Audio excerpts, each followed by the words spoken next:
하나님은 살아계십니다. 살아계신 주님이 우리 예배를 받으시고 기뻐하실 줄을 믿습니다. 우리 옆에 계신 분들과 함께 2024년 우리 교회 표어 그렇게 인사할까요? 가르치고 치유하고 전하는 공동체가 됩시다.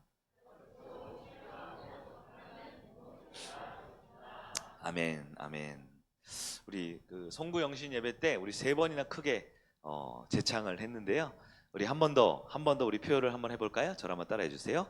가르치고 치유하고 전하는 공동체. 아멘. 그것이 우리 교회의 사명이다. 주님 말씀하신 대로 순종하고 따른 여러분들에게 바랍니다. 오늘은 성일교회의 사명, 성일교회의 사명이라는 제목의 하나님 말씀을 보겠습니다. 우리 화면 구성이 아주 멋지게 바뀌었네요. 네, 제가 김현욱입니다. 네, 성일교회의 사명. 네. 서론적으로 우리 한번 살펴볼 것은 교회는 무엇을 해야 하는가 한번 살펴보기로 합니다. 교회는 무엇을 하는 곳입니까? 교회란 무엇이고 교회는 무엇을 하는 것입니까? 네. 우리가 가장 중요한 교회론의 기초가 되는 말씀이 에베소서에 있어요. 에베소서 1장 23절인데요. 우리 함께 한번 읽어볼까요? 시작. 교회는 그의 몸이니 만물 안에서 만물을 충만하게 하시는 이의 충만함이니라. 아멘. 그래서 교회는 뭐라 그랬어요? 그의 몸. 그는 누구를 말합니까? 예수님을 말하죠. 예수님. 교회는 주님의 몸이다라는 것이 가장 중요한 교회론의 시작입니다. 보통 이제 어르신들 보면 기도할 때 옛날에 이런 기도할 때 이렇게 해요. 주님의 몸된 교회를, 주님의 몸된 교회를 이런 표현 쓰시죠. 근데 어떤 분은 또 생략해요. 몸된 교회를 그냥 몸된 교회라고 표현하는 분들도 있어요.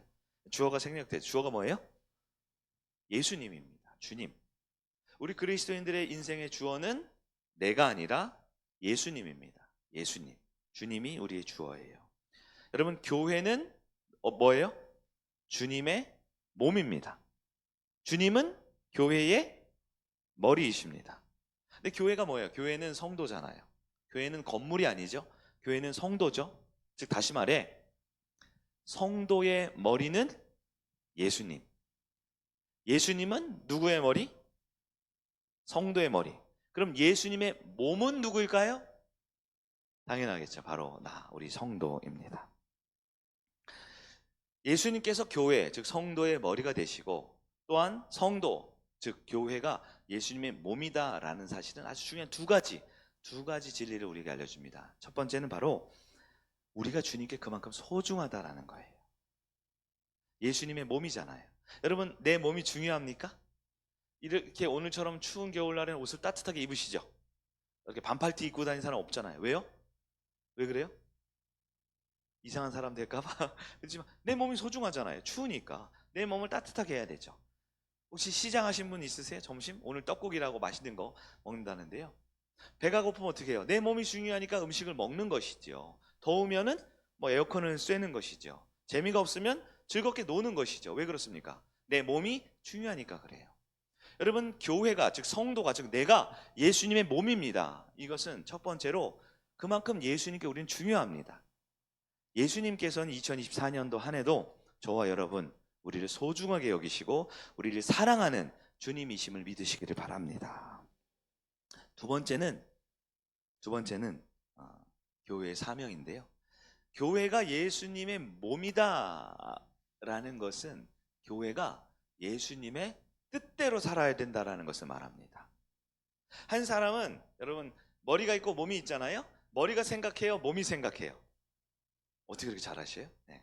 지금도 여러분 머리라고 말하셨잖아요. 말하신 것은 여러분 입이 알아서 말한 거예요? 머릿속에 있는 생각이 말한 거예요? 그렇죠. 네. 머리가 생각하고 머리가 계획하고 머리가 뜻한 바를 몸은 반응하고 실천하게 되어 있습니다. 예수님이 교회의 머리라고 하시면 예수님의 뜻대로 우리는 살아야 하는 것이죠. 행동해야 하는 것이죠. 말하고 움직이고 반응해야 하는 것입니다. 누구의 뜻대로? 머리 대신 예수님 뜻대로. 근데 만약에 어떤 사람이요 머리로 생각하는데 몸은 그렇게 안 움직여요. 다시요. 머리로 어떤 생각을 합니다. 어떤 계획을 세웁니다. 어떤 뜻을 가지고 있는데 몸이 그렇게 안 움직여집니다. 왜 그럴까요? 왜 그럴까요? 어떤 경우가 있습니까? 첫 번째는 병든 경우, 몸이 아플 때 머리는 생각하고 계획하는데 몸이 안 따라줄 때 어때요? 병이 들었을 때 그래요. 아프면 그렇죠. 아프면. 오늘도 몇몇 분들이 감기에 중한 감기에 걸려서 못 온 분, 수술해서 병원에 입원한 분이 있어요. 아마 그분들의 마음은 그분들의 생각 교회 오고 싶을 거예요. 신년 첫 주일에 목사님이랑 악수도 하고 장로님이랑 떡국도 먹고 목장에서 재밌게 하고 싶을 거예요. 생각은 있지만 몸이 아프면, 몸이 병들면 못 움직이죠. 두 번째, 몸이 아플 때 말고 또 언제 머리랑 몸이랑 따로 놀까요? 언제? 언제? 제정신이 아닌 사람이 있습니다. 네, 정신 나간 사람 있어요? 옆을 쳐다보면 안 돼요. 저를 째려보시면 전 정신이 멀쩡해요. 생각대로 안 움직이는 사람들은 조금 심한 말로 돌에 미친 사람이잖아요. 맞죠? 네. 제정신이 아니면 생각하고 몸하고 따로 놀잖아요. 막 이상한 행동하는 사람 있죠? 그런 사람이 있습니다.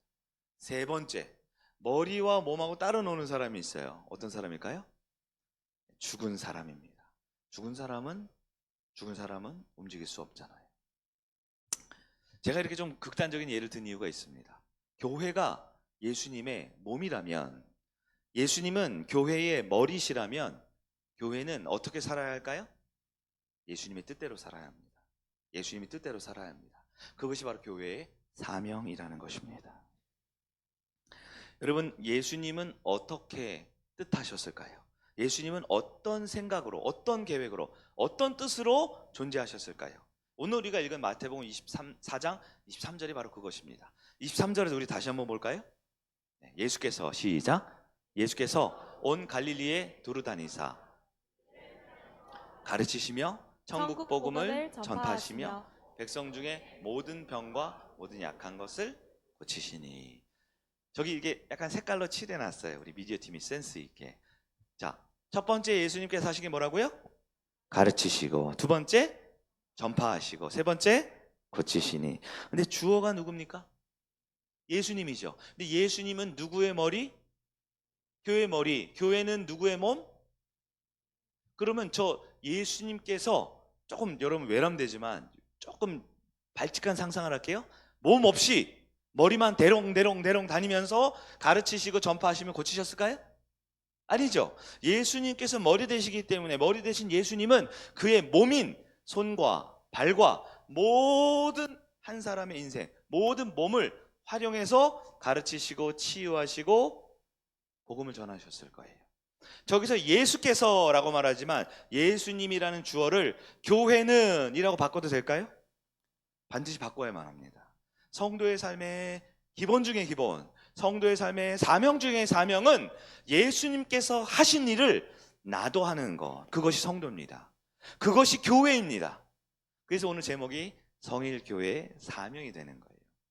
자, 가르치시며 전하시며 고치시니, 이것을 우리 화면 준비되어 있나요? 그림 한번 볼까요? 네, 이렇게 표현합니다. 복잡하죠? 복잡하지만 다 읽을 필요 없이 영어만 읽어보세요. 영어 밑에 뭐라고 써 있어요? T, H, E 이렇게 써 있죠. T, H를 읽으면 뭐라고 있습니까? 더라고 읽으세요. 더. 가장 중요한 바로 그 사역을 예수님께서 하셨어요. 세부적으로 볼까요? 첫 번째 T가 뭡니까? 가르치는 사역입니다. teaching이라고 영어로 teaching에서 T예요. 영어 발음은 모르셔도 돼요. 스펠링 모르셔도 돼요. 근데 첫 번째 예수님께서 가르치시고 할 때 T 사역을 하신 겁니다. T. 가르치셨습니다. 여러분, 예수님이 가르치셨어요. 가르치시면 뒤집으면 뭐가 될까요? 가르치면 뭐가 돼요? 배우는 거가 되겠죠. 가르치는데 허공에다가 가르치진 않겠죠. 가르치시면 배우게 됩니다. 다음이요? 이게 T예요. 그래, 가르치는 거예요. 다음이요? 두 번째는 무슨 사역? 치유하는 사역. 치유가 뭡니까? 그림 보여주셔야겠네. H입니다. 이게 힐링이에요. 힐링. 죄송해요. 영어로 힐링. 치유하다. 고치시는 거죠. 예수님께서는 치유하셨어요. 고치셨어요. 그럼 뒤집어 봅시다. 예수님이 치유하고 고치면 어떻게 될까요? 고침을 받아야겠죠. 치유함을 받아야겠죠. 병이 나아야겠죠. 그것이 교회에서 하는 일입니다. 세 번째요. 전파하는 사역. 영어로 하면 evangelizing이라. evangelizing. 이라는 단어만 생각하시면 돼요. 복음을 전하는 겁니다. 복음을 전하는 거예요. 우리 한국말로는 복음이라는 단어가 있고요. 전하다라는 단어가 있죠. 복음은 명사고 전하는 동사인데요. 이 헬라어는요. 복음 전하다라는 동사가 있어요. 그게 evangelizing이에요. 복음을 전하다. 주어하고 동사하고 묶여 있어요. 엄청 중요하니까. 복음을 전하다. 그냥 전하다라는 게 아니라 복음을 전하다. evangelize. 그게 이입니다. 그래서 다시 이미지로 보시면 THE. 복잡하게 써 있는 글자는 지금은 다 이해 못 하셔도 교회가 예수님이 하는 게 뭐래요? 더 사요. 바로 그 사요. 바로 T 가르치시고 H 고치시고 E 복음을 전하시는 사역을 하셨다라는 겁니다. 사랑하는 성도 여러분, 오늘도 우리는 예배드리고 목장 모임을 하고 여러 사람을 만나고 여러 가지 일들이 있어요. 그러나 교회가 교회되는 가장 중요한 예수님이 하셨고 예수님의 몸된 교회에게 맡겨주신 가르치시고 치유하시고 복음을 전하는 그 사역을 마음에 새기는 여러분 되길 간절히 바랍니다. 첫 번째로 교회의 사명은 무엇일까요? 가르치는 사역입니다. 따라해 보십시다. 가르치는 사역. 뒤집으면 뭘까요? 배우는 것입니다. 먼저 목회자 그리고 목자님들 우리 리더들은 잘 가르쳐야 합니다. 가르쳐야 합니다. 무엇을 가르쳐야 할까요? 하나님을 가르쳐야 합니다. 하나님을 가르쳐야 합니다. 또 무엇을 가르쳐요? 성경을 가르쳐야겠죠. 성경에 있는 내용 성경도 하나를 봐야겠죠. 또 신앙의 삶의 윤리를 가르쳐야 할까요? 윤리를 가르쳐야 합니다. 아주 중요한 가르침인데 뭐냐? 공동체성을 가르쳐야 합니다.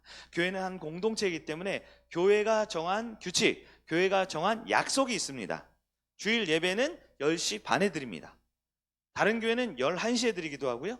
10시에 드리는 교회도 있죠. 이단인가요? 아닙니다. 아닙니다. 저희 성립교회는 10시 반에 드립니다. 많은 분들이 물어봐요. 왜 10시 반입니까? 왜 10시 반이죠? 이유가 있어요. 다른 이유 없습니다. 뭐예요? 목장 모임 시간 충분히 가지라고. 그래서 그런 거예요. 우리 성립교회 지난 7년간의 역사를 보면 11시에 드렸다가 10시에 드렸다가 10시 반에 왔다 갔다 했어요. 코로나 때는 10시, 12시, 2시 이렇게도 드렸어요. 그 시간은 바꿀 수 있습니다. 무엇에 따라? 성도들의 필요와 교회의 약속에 따라. 지금 10시 반에 드립니다. 2단이 아니고 이 30분을 11시에 보통 예배 많이 드렸죠. 옛날엔 30분을 땡기면서 목장 예배를 풍성하게 가지라고요. 만약에 11시에 예배 드리면 오후 예배를 3시에 드려야 돼요. 오후 예배 3시 드리니까 이제 사람들이 너무 늦다고 좀 그렇더라고요. 그래서 2시 반으로 당겼어요. 예배도 10시 반으로. 여러분들이 모두가 원하시면 또 바꿀 수 있습니다. 아침 9시에도 11시에도 드릴 수 있습니다. 그러나 중요한 건 뭡니까? 11시가 아니고 10시 반이 아니고 교회가 하나 되는 공동체성을 가르쳐야 합니다. 많은 분들이요 설교 듣다가 실망하거나 목장 모임에서 크게 상처받거나 하는 것보다는요 우리가 같이 정한 규칙과 우리가 같이 만들어가는 한 가족으로서 공동체성이 흔들릴 때 상처받거나 시험 드는 경우가 많아요. 여러분 공동체를 잘 가르쳐야 돼요. 무엇보다 예수님을 닮는 삶을 가르쳐야 합니다. 교회가 잘 못 가르치면 사람들은 잘 못 배웁니다. 못 배우면 어떻게 될까요? 잘 못 배우면 10년이 지나고 20년이 지나도 아직 미성숙하게 됩니다. 어리숙해지고요. 영적 어린아이에 머물러요. 교회 와서 가르쳐야 되고 배워야 되는데요. 가르치지도 않고 배우지도 않고 난 나야 하는 태도가 예수님과 주님의 몸된 교회의 가장 나쁜 모습이에요. 난 나야. 난 이미 다 배웠어. 나는 완성돼 있어. 난 더 이상 배울 게 없어. 그러면 안 돼요. 제가 얼마 전에 TV를 보았는데요. 유키즈라는 프로그램을 봤어요. 거기 이제 재밌는 연예인들이 나와서 명사들을 초청해서 인터뷰도 하고 얘기 나누잖아요. 어제 봤나 보다 어제. 거기 보니까요. 80대 중반에 피아노 조율사가 나왔어요. 피아노 조율사.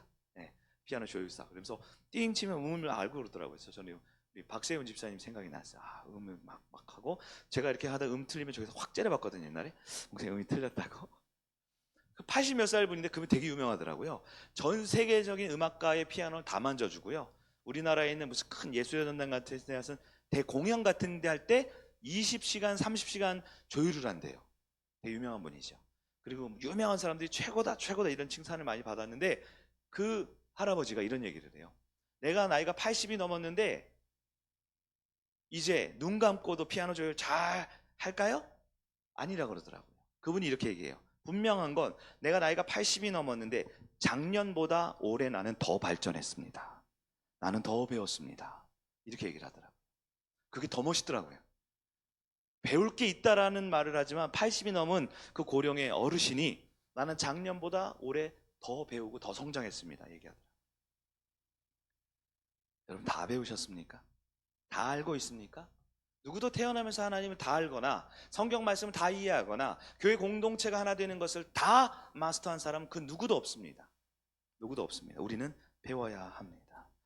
주님은 왜 가르치셨을까요? 우리 인생에 가르침이 필요하기 때문에 그렇습니다. 우리는 배워야 더 질 좋고 더 훌륭하고 더 의미 있고 더 값진 삶을 살 수 있습니다. 애들이 크면 어디를 보냅니까? 학교를 보냅니다. 우리 박은찬 어린이가 이제 초등학교 1학년에 올라가요. 유치원 졸업하고 끝난 줄 알았죠? 아닙니다. 지난주에 우리 초등학생 우리 3명이 졸업을 했습니다.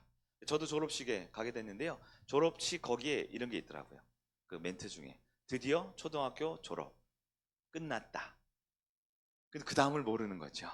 2달 방학하고 나면 이제 교복 입고 머리 짧게 자르고 중학교에 가야 됩니다. 여러분 졸업한다고 끝입니까? 아니죠.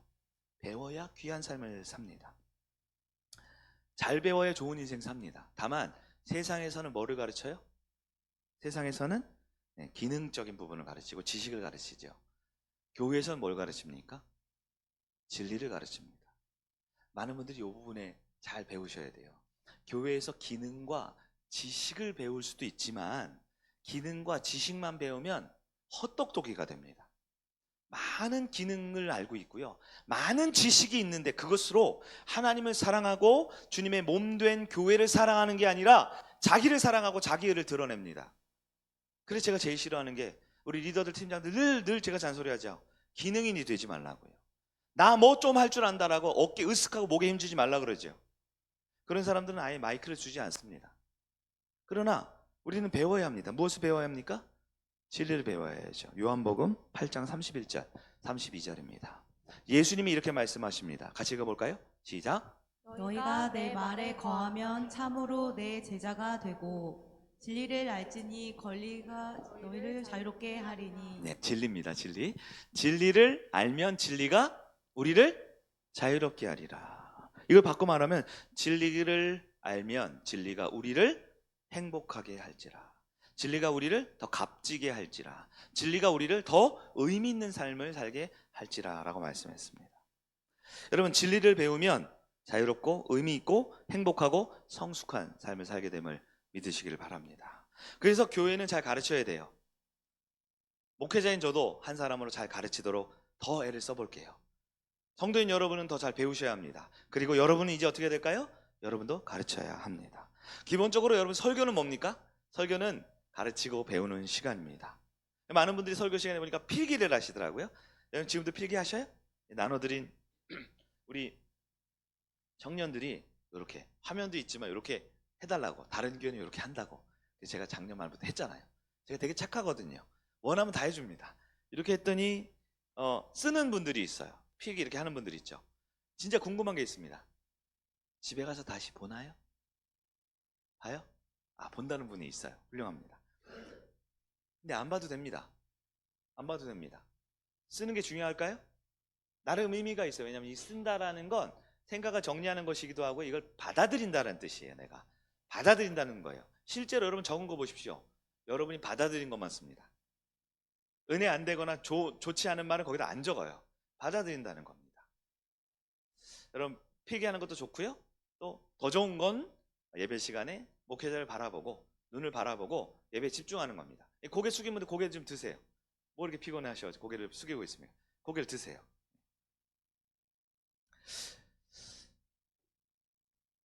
배울 때 교회에서 배우셔야 합니다. 엉뚱한 데서 배우시면 안 됩니다. 네, 교회 밖에 있는 어떤 단체나 교회 밖에 있는 어떤 소모임이나 교회 밖에 있는 어떤 영상이나 이런 것도 요즘 너무 많지요. 너무 영적으로 혼탁해요. 그리고 그 교회는 성일교회가 아닙니다. 네. 교회이고 기독교이고 신앙이기 때문에 공통적인 부분이 있지만 그렇지 않은 게 더 많아요. 전라도 분과 경상도 분이 대화를 하면 서로 말이 잘 안 통하죠. 진심은 있지만 다 같은 사람이고 한민족이지만 말이 좀 안 통해서 오해가 받을 수 있죠. 경상도 사람이 마 이렇게 하면 나한테 욕했어? 이렇게 할 수 있잖아요. 예, 마는 욕이 아닌데 맞죠? 예. 예. 전라도 분이 겁나 이렇게 얘기하면 뭐가 두려운가? 이렇게 하면 안 되는 거죠. 그분은 좀 강조하고 싶은 거잖아요. 예. 말이 다르면 오해가 할 수 있잖아요. 한 교회에도 그 교회만의 문화와 언어와 그 사람의 신앙의 중점이 있습니다. 교회 같이 기도하기로 했으면 기도를 해야 되는데 혼자 저기서 성경 통독하고 있어요. 그러면 안 되겠죠. 교회 같이 놀러 가자고 하고 있는데 무슨 놀고 있어? 난 뜨겁게 방언으로 기도할 거야. 교회 남아서 혼자 손 들고 기도하고 있어요. 물론 그것도 신앙의 모습이지만 교회는 가족입니다. 생각해 보십시오. 아파트에 사시는 분들 있죠? 우리 집이 있고 앞집이 있습니다. 똑같이 밥 먹어요? 똑같이 잠자고? 똑같이 살아갑니까? 다르죠? 불과 몇 미터 앞에 있는 아파트 현관문만 넘어가도 생활 방식이 다르고 가치관이 다르고 생각이 다르거든요. 물론 한국 사람입니다. 성난 시민입니다. 똑같이 중산층이고 똑같이 교육받은 사람이에요. 그러나 삶의 양식이 다르죠. 놀랍게도 이단들이 가장 중요하게 생각하는 게 뭡니까? 성경 공부입니다. 배우는 걸 좋아하고 아는 걸 좋아하고 성숙하고자 하는 이 성도들의 순수한 마음을 악용해서 이단들은 다 가르칩니다. 신천지도 가르칩니다. 여호와의 증인도 가르칩니다. 하나님의 교회도 가르칩니다. 저 위에 있는 이단 교회도 가르칩니다. 주중에 보니까 저희 딸 친구들이 이렇게 한 서너 명씩 올라가더라고요. 몇 달 전에 우리 교회 왔으면 다 올라가더라고. 그러니까 거기서 뭘 가르친대요. 가르쳐준대요. 우리 교육부서도 간식을 많이 좀 고급스러운 걸 준비하고 잘 가르쳐주세요. 그 애들 몰라요. 이단인지 뭘 하는지 몰라요. 제가 보기엔 가서 제대로 배우지도 않아요. 그러나 여러분 이단들도 잘 가르치려고 애랬습니다. 우리 성익교회 안에 가르침이 있습니까? 있습니까? 없습니까? 양육이 있어요? 훈련이 있습니까? 배움이 있습니까? 네, 여러분 교회 안에 있는 걸 잘 배우십시오. 교회 안에 있는 걸 잘 습득하십시오. 교회 안에 있는 걸 더 발전시키십시오. 여러분이 원하시면 우리 성익교회는 최첨단을 달리고 있기 때문에 뭐든지 할 수 있습니다. 어떤 분은 성경 읽어주네요. 안 합니까? 하는 분이 있었어요. 근데 딱 한 명만 얘기하더라. 한 명만. 한 3명만 얘기하면 제가 하려고 그랬는데 얘기하십시오. 우리 교회는 다 할 수 있습니다. 다 할 수 있습니다. 여러분 교회는 가르치는 곳이고 성도는 배우는 곳입니다. 그 가르침의 기회를 세상에 빼앗기지 마십시오. 이단에 빼앗기지 마십시오. 잘 정리됐다고 유튜브나 어떤 잘 정리된 세미나 좋지요. 그러나 그것이 결국 우리를 흔들고 어렵게 만들 수 있습니다. 또 하나 중요한 건 배울 때 호기심으로 배우지 마십시오. 많은 분들이 아쉽게도 이 호기심 때문에 영적 유익이 전혀 없는 배움을 원해요. 그래서 뭐죠? 저희 딸이 한참 얘기하던데 저 이단교에서 가르치는 것 중에 하나가 뭐냐면 에덴이 어디 있냐? 이라크 어디에 있다? 지금 에티오피아 어디에 무슨 강의 흔적이 있다. 무슨 어디 강 밑에 무슨 출애굽 시대에 그 마키 발자국이 나왔다. 그럼 혹하죠. 그래? 성경이 그래? 그것이 우리에게 무슨 유익이 있습니까? 그걸 안다고 해서 우리가 예수님을 한 글자라도 더 배울 수 있습니까? 성도 사랑을 한 글자라도 할 수 있습니까? 불평과 의구심만 키우는 호기심으로 배우지 마십시오. 적어도 저희 성일교회에서는 한 영혼에 정말 진실의 그 영혼이 가정을 이끌어가고 직장에 생활하고 인생을 만들어가는데 필요한 양육을 하려고 애를 쓰고 있어요. 부족하다면 또 조언도 해주시고 바꿔갑시다. 그러나 배움은 교회 안에서 호기심이 아니라 삶의 변화를 위해서 해야 된다라는 것입니다. 우리 가운데 목자님들 계시고 교사분들 많이 계시죠.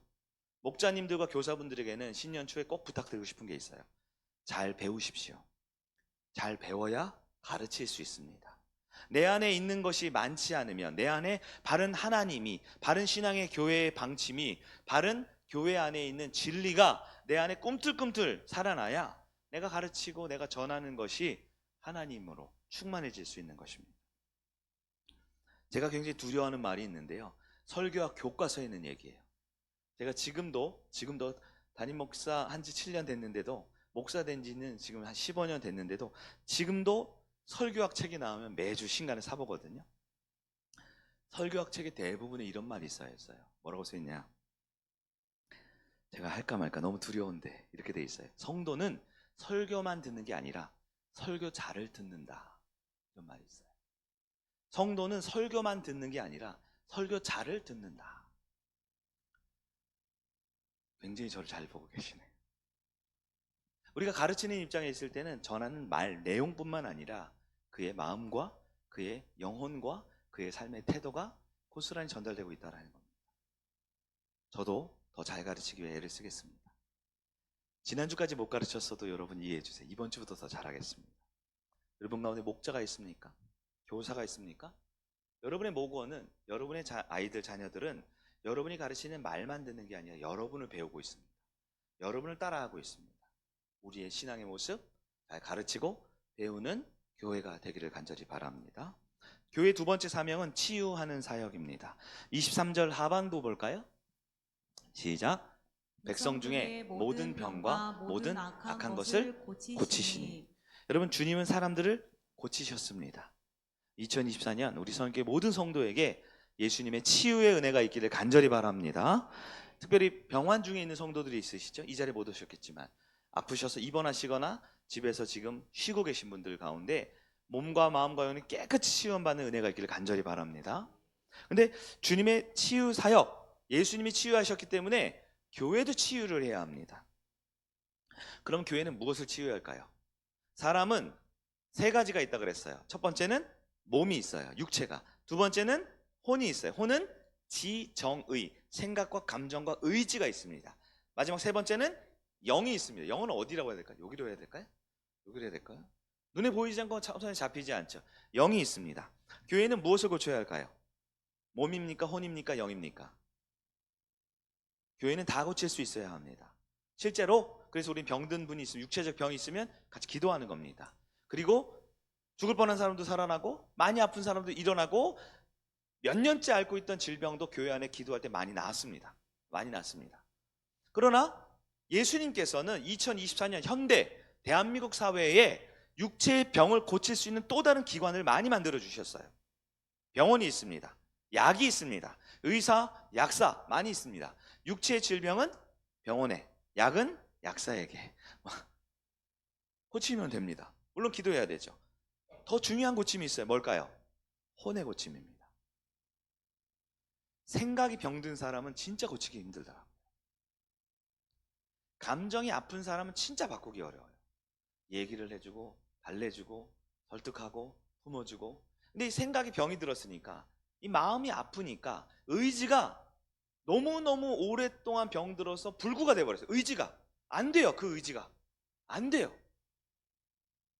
그러나 예수님은 모든 병든 자를 고치셨음을 믿으시기 바랍니다. 예수님의 몸된 교회도 한 영혼, 세상은 바꿀 수 없는 그의 생각, 그의 감정, 그의 의지도 고쳐내는 치유의 역사가 우리 성일교회 가득 넘치길 간절히 소망합니다. 목사는 능력이 없어요. 참고로 목자들도 별로 없는 것 같아요. 그러나 예수님은 하실 수 있습니다. 교회는 예수님의 몸입니다. 성도는 예수님의 몸입니다.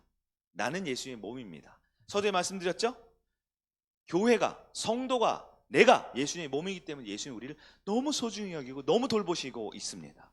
2024년도 우리의 예배를 통해, 목장 모임을 통해 우리의 혼이 치유되고 회복되는 역사가 있기를 간절히 바랍니다. 24절 볼까요? 24절 읽어봅니다. 시작. 그의 소문이 온 수리아에 퍼진지라. 사람들이 모든 앓는 자, 곧 각종 병에 걸려서 고통당하는 자, 귀신 들린 자, 간질하는 자, 중풍병자들을 데려오니 그들을 고치시더라. 아멘. 예수님은 왜 고치셨을까요? 가르침과 똑같습니다. 인생에 치유가 필요하기 때문에 그렇습니다. 사람들에게. 많은 사람들이 몸이 아픕니다. 많은 사람들이 생각이, 감정이, 의지가 병이 들어 있습니다. 무엇보다 영적으로 죽어 있는 사람들이 많습니다. 우리는 할 수 없지만 하나님은 고치실 수 있습니다. 예수님은 하나님이시면서 우리를 위해 인간의 몸으로 이 땅에 오셔서 우리를 치유하셨습니다. 그리고 승천하시면서 교회에 예수님의 그 치유 사역의 권한과 능력을 우리에게 허락해 주셨습니다. 24절 보니까 고칠 때 어떻게 되냐? 데려오니라고 했습니다. 여러분, 교회 안으로 들어와야 합니다. 그래서 좋은 설교만 들었다고요? 좋은 유튜브 영상만 보았다고요? 좋은 책만 읽었다고요? 고쳐지지 않습니다. 교회 안으로 와야 됩니다. 예배 현장에 계셔야 합니다. 목장 현장에 있어야 합니다. 왜요? 예수님께 데려와서 고침을 했기 때문입니다. 몸은 병원에 가면 되지만 몸과 뿐만 아니라 이 혼의 중요한 영역인 생각을 변화시키고자 한다면, 감정을 성숙해지고자 한다면, 의지를 회복하자 한다면 교회에 오셔야 합니다. 여러분 실제로 경험하지 않습니까? 월, 화, 수, 목, 금, 토 세상 나가 살면 생각도 흔들리고 감정도 흔들리고 신앙도 다 내팽개쳐 버리고 내 의와 내 생각으로 가득 차 있는 내 모습 발견할 때 있지 않습니까? 다시 와서 예배드려야 합니다. 말씀을 들으면서 우리는 치유받을 수 있습니다. 목장에서 기도 제목을 나누고 함께 하나 되면서 치유받을 수 있습니다. 여러분 24절 화면 다시 한번 보여주시겠어요? 그의 소문이 온 수리에 퍼진지라. 사람들이 모든 앓는 자, 각종 병에 걸려 고통당하는 자, 귀신 들린 자, 간질하는 자, 중풍병자들 데려오니 그들을 다 고치셨대요. 다 고치셨대요. 여러분 이 24절을 한마디로 표현하면 뭐라고 할 수 있을까요? 한마디로 24절 같은 상황, 24절 같은 모습 뭘까요? 저는 24절 딱 보니까 하나님 나라가 생각이 나더라고요. 이게 하나님 나라입니다. 어떤 병에 걸렸든 어떤 죽은 사람이든 다 치유받고 회복되어서 깨끗함을 얻어서 회복되는 것, 그게 바로 하나님 나라입니다. 여러분 하나님 나라의 주인은 누굽니까? 예수님이시죠. 예수님이 교회의 머리시고 우리는 주님의 몸입니다. 예수님이 하신 건 하나님 나라를 미리 보여주셨어요. 그래서 한 신학자가 이렇게 표현합니다. 기적이 뭡니까? 기적은 미리 임한 하나님 나라다, 이렇게 표현했어요. 기적이 뭐라고요? 미리 임한 하나님 나라. 하나님 나라 아직 오지 않았습니다. 완전히. 그 하나님 나라가 오면 어떻게 됩니까? 병든 사람 있어요? 죽어가는 사람 있습니까? 없습니다. 하나님 나라에는 완전한 치유 회복만 있습니다. 제가 읽어보면서 이런 생각이 들었어요. 여러분 춘천에 가면 큰 소양댐 있어요? 소양댐인가요? 큰 댐이 있죠. 이 소양강 강이 있고 저수지가 있고 큰 댐이 있고요. 그 물이 가득 넘쳐 있어요. 그 밑에서 이렇게 딱 보면 전망대 같은 데 보면 댐이 이렇게 있는데요. 물이 한가득 있잖아요. 그게 하나님 나라예요. 하나님 나라의 생명수입니다.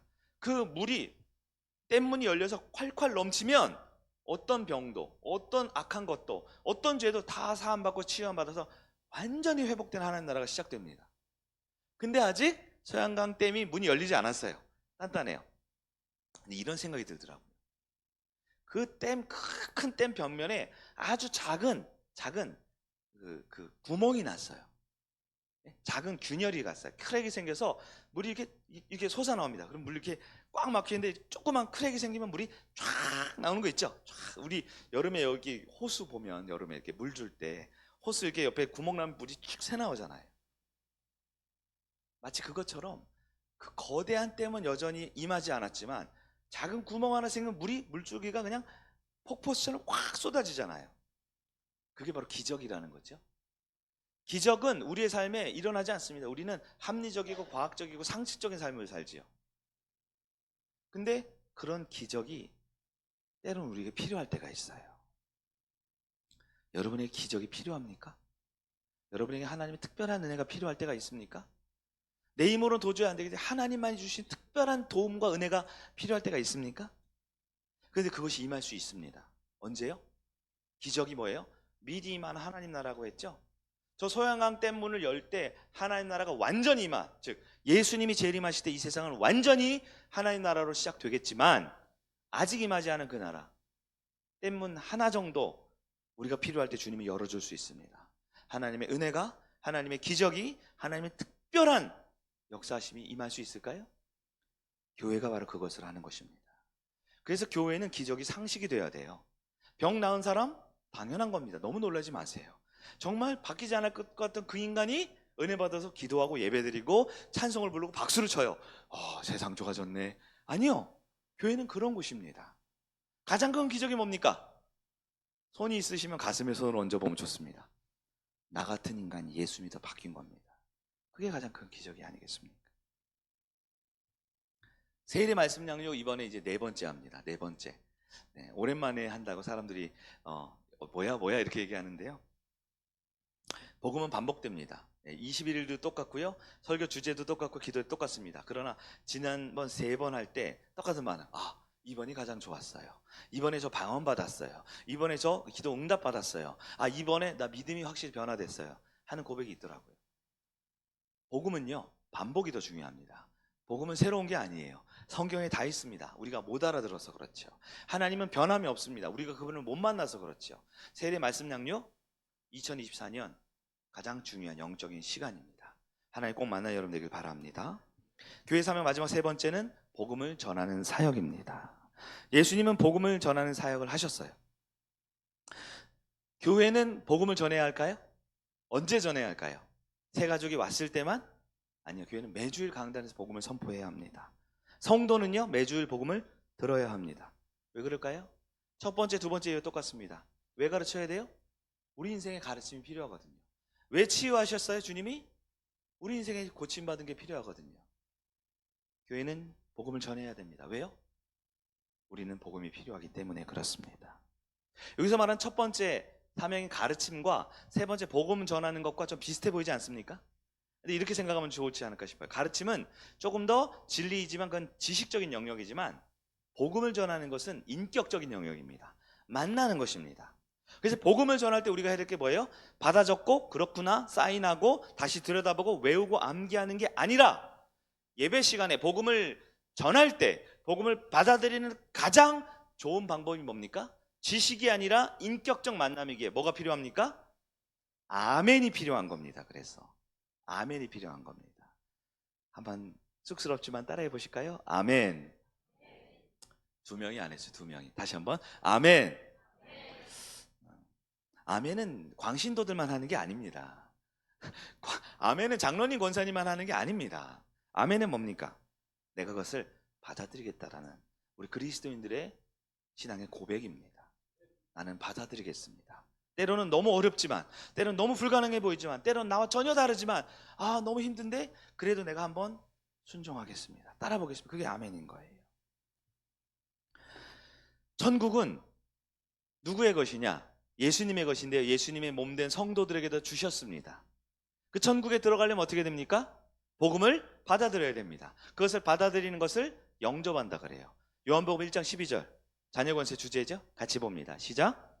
영접하는 자, 곧 그 이름을 믿는 자는 하나님의 자녀가 되는 권세를 주셨으니. 아멘. 저 영접이 뭡니까?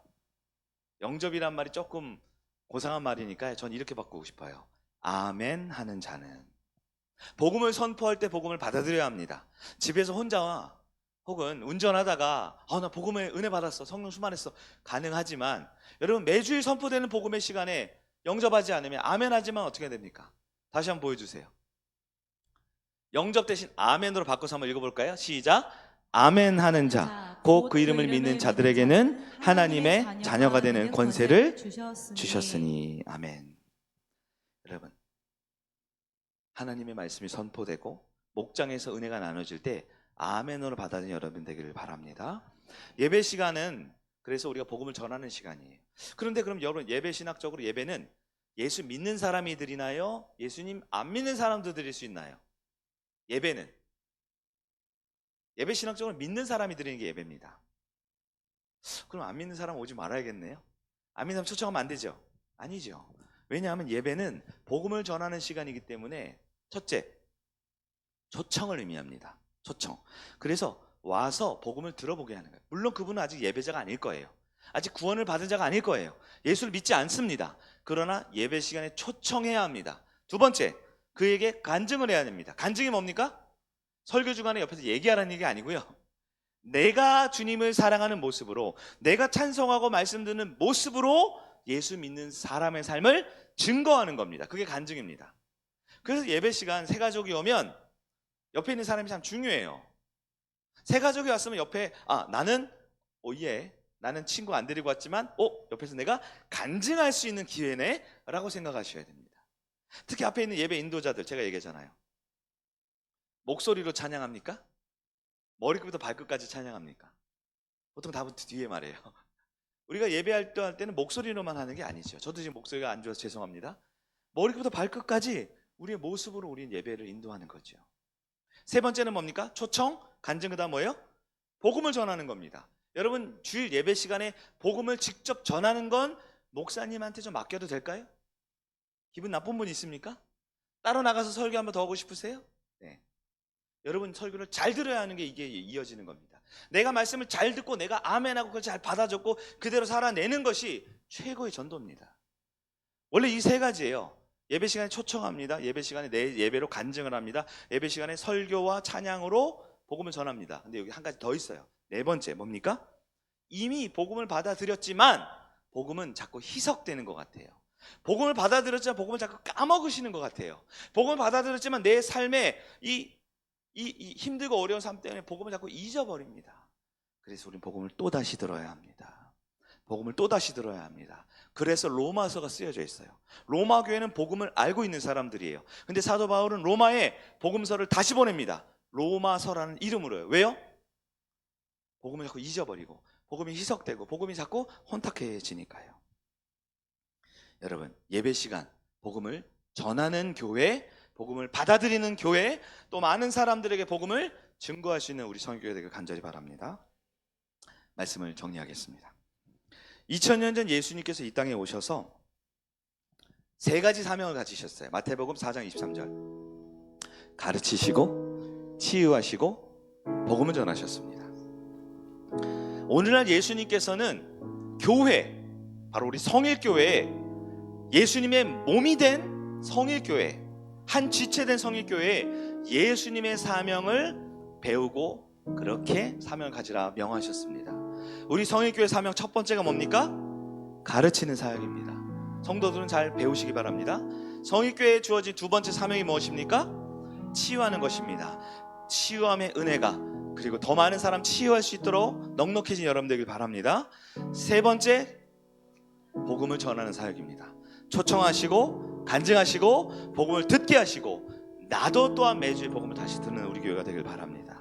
적용을 세 가지 거기 써놨어요. 첫 번째는 잘 가르치고 잘 배우시기 바랍니다.